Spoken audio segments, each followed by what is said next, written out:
प्रक्षिप्त सर्ग। श्री राम के द्वार पर कार्यार्थी कुत्ते का आगमन। तदनंतर निर्मल प्रभात काल में पूर्वान कालोचित संध्या वंदन आदि नित्य कर्म करके कमल नयन राजा श्री राम राजधर्मों का पालन करने के लिए वेद वेदता ब्राह्मणों, पुरोहित वशिष्ठ तथा कश्यप मुनि के साथ राजसभा में उपस्थित हो न्याय के आसन पर विराजमान हुए। वह सभा व्यवहार का ज्ञान रखने वाले मंत्रियों, धर्म शास्त्रों का पाठ करने वाले विद्वानों, नीतिज्ञों, राजाओं तथा अन्य सभासदों से भरी हुई थी। अनायासी महान कर्म करने वाले राज सिंह श्री राम की वह सभा इंद्र, यम और वरुण की सभा के समान शोभा पाती थी।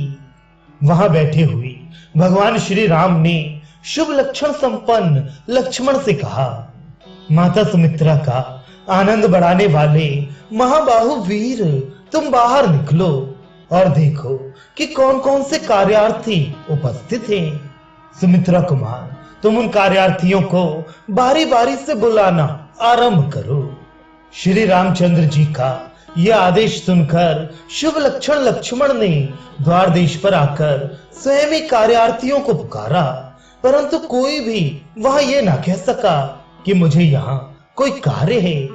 श्री राम के राज्य शासन करते समय ना तो कहीं किसी को शारीरिक रोग होते थे और ना मानसिक चिंताएं ही सताती थी। पृथ्वी पर सब प्रकार की औषधियां, अन्न फल आदि उत्पन्न होते थे और पकी हुई खेती शोभा पाती थी। श्री राम के राज्य में ना तो बालक की मृत्यु होती थी और ना युवक की और ना मध्यम अवस्था के पुरुष की ही। सबका धर्म पूर्वक शासन होता था। किसी के सामने कभी कोई बाधा नहीं आती थी।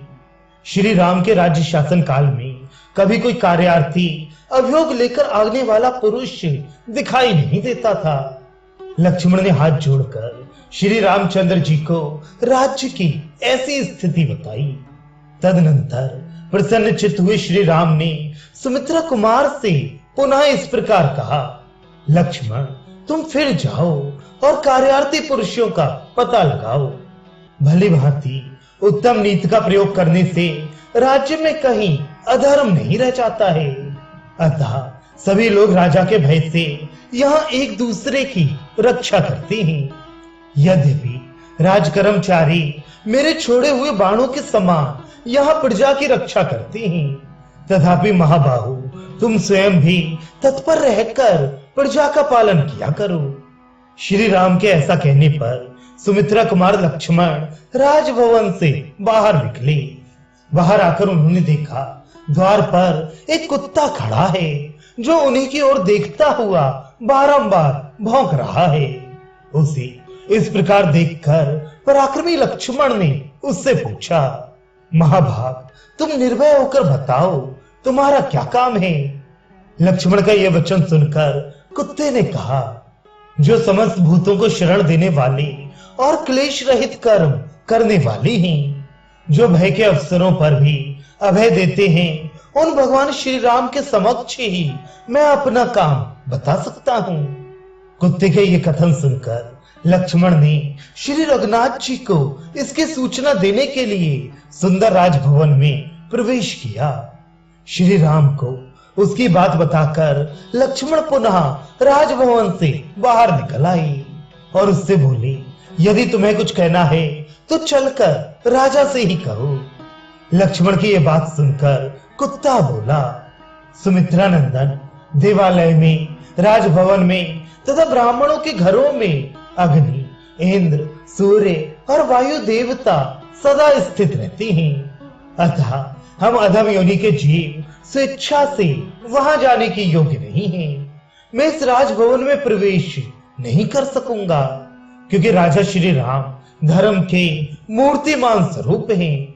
वे सत्यवादी, संग्राम कुशल और समस्त प्राणियों के हित में तत्पर रहने वाले हैं। वे संधि विग्रह आदि 6 गुणों के प्रयोग के अवसरों को जानते हैं। श्री रघुनाथ जी न्याय करने वाले हैं। वे सर्वज्ञ और सर्वदर्शी हैं। श्री राम दूसरों के मन को रमाने वाले पुरुषों में श्रेष्ठ हैं। वही चंद्रमा हैं, वही मृत्यु हैं, वही यम, कुबेर, अग्नि, इंद्र, सूर्य और वरुण हैं। सुमित्रा नंदन श्री रघुनाथ जी प्रजापालक हैं। आप उनसे कहिए, मैं उनकी आज्ञा प्राप्त किए बिना इस भवन में प्रवेश करना नहीं चाहता। यह सुनकर महातेजस्वी महाभाग लक्ष्मण ने दयावश राजभवन में प्रवेश करके कहा, कौशल्या का आनंद बढ़ाने वाली महाबाहु श्री रघुनाथ जी, मेरा यह निवेदन सुनिए। आपने जो आदेश दिया था उसके अनुसार मैंने बाहर जाकर कार्यार्थी को पुकारा।